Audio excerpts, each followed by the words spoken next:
people, this was meant to be a Halloween special, but I was really trick-or-treating with my girlfriend on Halloween, you guys, you know. Ghidorah gotta keep his love game all up and stuff. So, you know, we went trick-or-treating together, ate some candy together, and then, you know, I dropped her off at home, you know, got a kiss goodbye, gave her a kiss goodbye, nothing was, on and popping.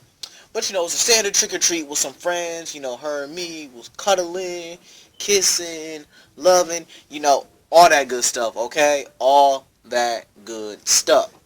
So here it is, the Camazotz 4-part special.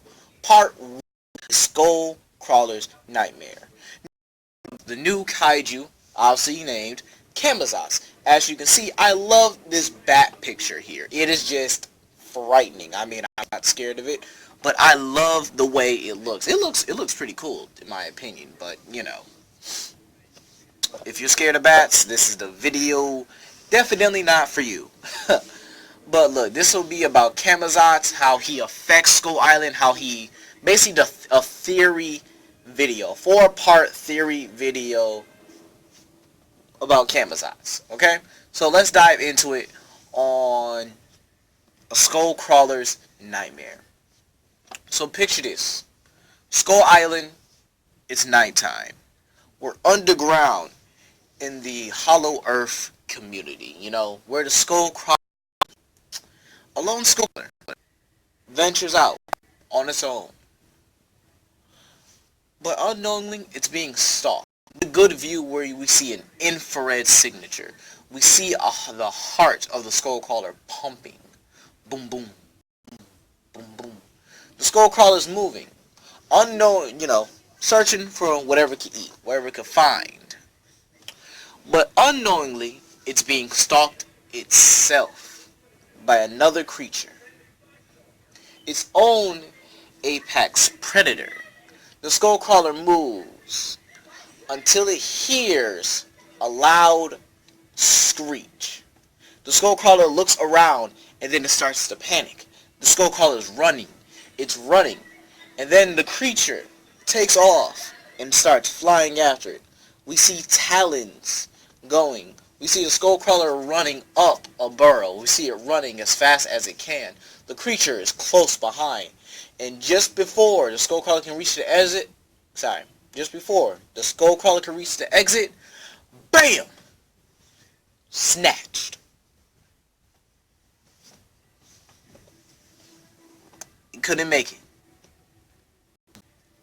And we go into the cave. We hear sounds of a creature feeding. Then, next thing you know, it brightens up. And then we see Camazotz feeding on a Skullcrawler. Now, what I think is Camazotz needs that. I think that should be one of the opening scenes for the comic. Okay? It needs to be shown to be dangerous. And what other way to be dangerous than him feeding on a Skullcrawler? I mean, think about it. What if Camazotz species is what really scares the Skullcrawlers? What if Camazotz is their apex predator? Kong is their competition against the Skullcrawler. Why do they come out the ground? What was their real reason for wanting to go to the surface? My theory is that when we bombed Skull Island back in Skull Island, that time period, that time zone, when we bombed it, it awoke in Camazotz and his entire species. That's what we actually did. It's the reason why the Skullcrawlers truly abandoned their caves, abandoned the underground tunnel they thought they were safe in. Because as soon as we bombed Skull Island, guys, hear me out. As soon as the humans bombed Skull Island, it woke them up. It uncovered an underground cavern, made a cave that was sealed long ago, and awoken Camazotz and the rest of the remaining species. And they went on a rampage. They started feeding once again. Camazotz species was a threat not just to pretty much Kong the entire planet. It was basically the vampire bat. Permian or whatever period these Titans lived in. Maybe during that whole period. Well, I'll call it the Titan Zone for the rest of my channel until we figure out when they actually came into existence. Because the Permian period, I can see that, but then there was a period before that called the Devonian, I believe, or maybe that was after. These kaiju older than the Permian, Permian creatures, Permian ages. That's how old they actually are. So, if you guys hear anything in the background, I am watching Dracula 2014. Hashtag that in the comment section. Dracula 2014. Luke Evans was a great actor. And the guy who played Tywin Lannister. Yeah, that guy. I keep forgetting his name, dude. Yeah. Tell me his name in the comment section, guys. I really don't know. Anyway, back to this video. Camazotz awoken and started feeding again. And who was the closest source? The skullcrawlers. He wanted it. He needed it. It was food. Something they haven't had in over maybe thousands, maybe millions of years. But let's say in the Titan Zone, where everyone was active, the ecosystem was flourishing even. The Titans roamed. Camazotz may have still get skullcrawlers more often. Before, let's say, I think this would be a good thing. What if the Titans all existed on Pangea? What if they actually existed there? I mean, think about it. They all could have existed on the same place in the Pleistocene area, preying on whatever they could get. What if during that age, Camazotz preyed on skullcrawlers, maybe some of Kong's species, mutos, anything he could get his hands on, any source of he could grab, take, drain, drink. It was his to consume. Camazotz would have been I think a very successful apex predator. Just imagine bats were, I'll say about 25 feet. Imagine bats today, if they were 25 feet tall. Pretty much the size of the Hulk. And the wingspan would be probably about 40 to 50 feet. I think it's reasonable enough. These guys would prey on, and they had a exotic appetite. Let's say they had an omnivorous appetite, right? I'm telling you right now, we would be so cautious at nighttime. We have pretty much curfew. We couldn't be out at a certain time. Okay? That's how long. We probably had to be out as soon as it's time to go home. Get what you can from the grocery store and get yourselves home. Fast, quick, fast, and in a hurry. These creatures will probably prey on mammals more than eating fruits. As a matter of fact, they probably would tell us to keep fruit. They would tell us to keep fruit outside, maybe throw it so that these bats or whatever wouldn't attack us. Say if we're outside, we carry these fruits and we throw the fruits on the ground and we will run the other way. Then the bats will go after the fruit. Now, sure, eventually these animals would evolve and they would realize that, okay, you know what? I think I want you instead. Wait, what? No, you don't want me. Actually, yeah, I do. I need the blood today. Oh shit, man. Ah! But needs to say, bats of this size and magnitude preying on actual animals. I am willing to bet that Camazotz preyed on Godzilla's species. Whole primes was a snack. These kaiju will probably have to sleep in herds, packs, groups even. just to make sure they were safe at night. The Skur buffalo is a good example of it. The Skur buffalo is able to hide and hold its breath underwater. Effective, but with echolocation like any other bat, I'm willing to bet Camazotz would snatch it up most of the time. Giant cobra, I think Camazotz would have probably left the cobra alone. To those of you who don't know, Skull Island had a huge cobra. Probably the same size, if not Kong when it rears up.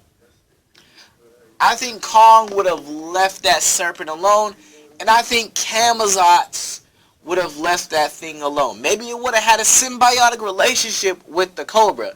Like, hey, I'll lure half of the food to you, I get half the food, we feed each other, okay? Yeah, they could work something out. Lots of creatures have symbiotic things in nature. Maybe Camazotz was the reason it kept skullcrawlers on back. I don't think the skullcrawlers would probably. Maybe it's the reason why the skullcrawlers didn't really bother the village.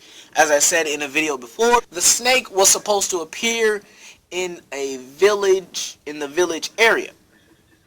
It was meant to. I'll redo the video if I need to, but look, story point is Camazotz would be a nightmare for the skullcrawlers. It was probably fast. Even in the caves. Just imagine, you see the skullcrawlers at night when they're more active. They're running, making sure they can get into caverns. Then when Camazotz gets a good signal, he screeches loud as he can down the hole. This causes the skullcrawlers to panic. They're running around, scrambling, doesn't even know what's happening. Then Camazotz keeps screaming and screaming until one skullcrawler panics the wrong direction. He goes right out into the cave, into the jaws, into the fangs of Camazotz. Now Camazotz, I believe, would feed. It wouldn't just be like, some normal vampire, yeah, I'm gonna just drink your blood and call it a day, Yeah. No, Camazotz would eat. Camazotz would make bone layers. These species would drag their meals back to their cave. The ground would probably be bones of different animals. Skullcrawlers, Skur buffalo, maybe a Kong or two. They were probably pack animals as well. Bats do move in groups. Bats migrate different places in groups. They hunt alone sometimes, but vampire bats usually feed on one kill. If they're all together, they can feed on one kill. So you could say if you have two Camazotz, one's male, one's female. The male's green, the female's probably like a teal blue or maybe a pink color. We'll use green and blue, okay? So the female's blue. She's sitting there watching the young, making sure that, they're fine. And just to add a symbiotic relation between the cobra guards its eggs in the cave with the bats sitting above. Just imagine that. You have a cobra guarding its eggs in the cave. And you have a bat babies above. Don't tell me that don't sound scary. Just imagine, the giant cobra has its eggs, lays its eggs in a cave, and then you have the Camazotz above them. The male and the female Camazotz. Then you have the male and female snake down below. As soon as the male snake leaves, the male bat leaves. They bring back their kills. Okay? Fair. The male brings back a siren jaw for him and his wife to feed upon. Then, next thing you know, Camazotz goes hunting, right? A skullcrawler's out having a drink. That's when Camazotz lets his presence known and screeches at the skullcrawler, giving it a chance to run, making it run. I think it's better if Camazotz enjoys the thrill of the hunt. He wants it. Oh, he's going to get it all right. We see him just dive bomb at the skullcrawler. The skullcrawler's running, and just before it can even get to the barrel, snatch! It's over. The male Camazotz brings its dinner back to its family, hangs upside down, and starts feeding on the skullcrawler. He and his family dig in, they have a nice night. So moral of the story, Camazotz is a threat. Camazotz can be definitely a big problem for any monster in the Monsterverse, Rodan and Mothra included. As for me, I would stomp this thing out the sky like it was a bad habit. Ooh, Ghidorah, you look what? How you doing today, Your Highness? Oh, yeah, that's what I thought, yeah. So comment down below, please like, subscribe, and stick tuned for part 2. Kong's species annihilation. I'll see you guys later.